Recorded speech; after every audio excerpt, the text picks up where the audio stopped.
Japan has a complicated history with Christianity.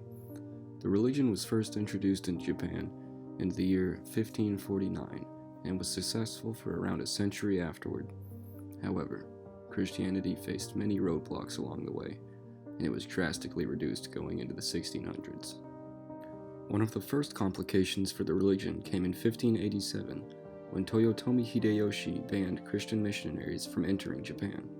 This shut off any connection with the rest of the world's Christians, as well as new ideas and practices. From 1612 to 1614, Christianity was completely outlawed by the Edo shogunate. Churches were burned and Christians were heavily persecuted, and the religion barely survived.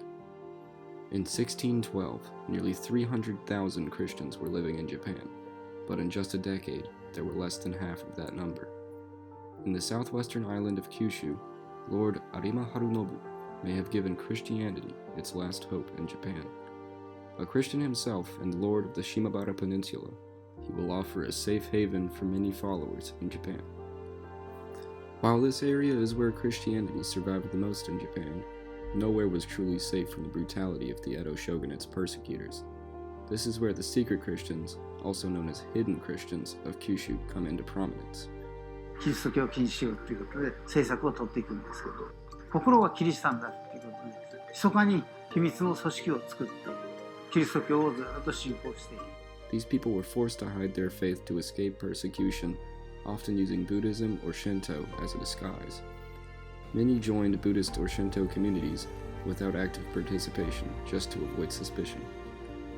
Here you can see what is known as Meari Kanon, a statue of the Virgin Mary that was disguised as the Kannon Bodhisattva.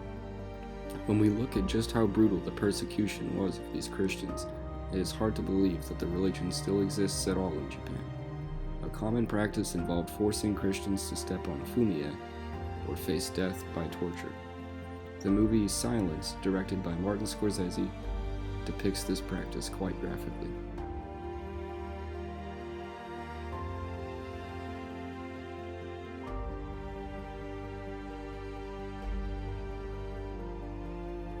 Japan's Christianity was originally Catholicism brought from the Portuguese, but as time went on under the Edo shogunate's ban, Japan's Christianity became far removed from its origin.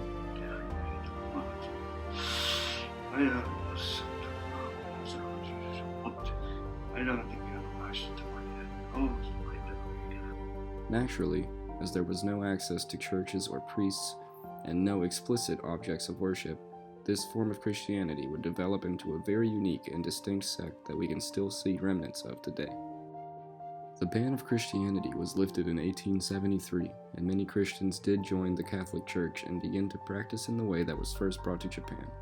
However, many Christians continued practicing the form that they had become accustomed to over the multiple generations of the ban. 今まで生き延びてきてるんだから先祖もそれのものを維持してきたんだからそれを続けようと。教会に戻らなかった人ね。戻れなかった人たち。According to Berku Basar, the group believed that abolishing their own religious rituals and formally adopting Christianity would mean betraying their ancestors who suffered for centuries to maintain their faith-centered communities.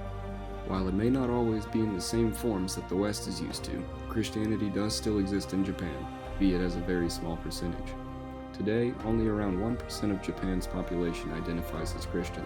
Compare this to areas around the Kyushu sanctuary, such as the Goto Islands. This percentage can raise up to 10%.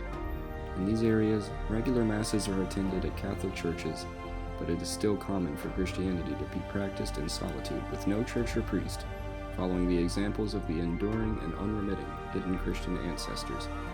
Regardless of your opinion on Christianity, one cannot deny the devotion and faithfulness of Kyushu's hidden Christians. It is truly a wonder that Christianity was not stamped out during the Edo period. May those who were tortured and killed for what they believed in rest in peace.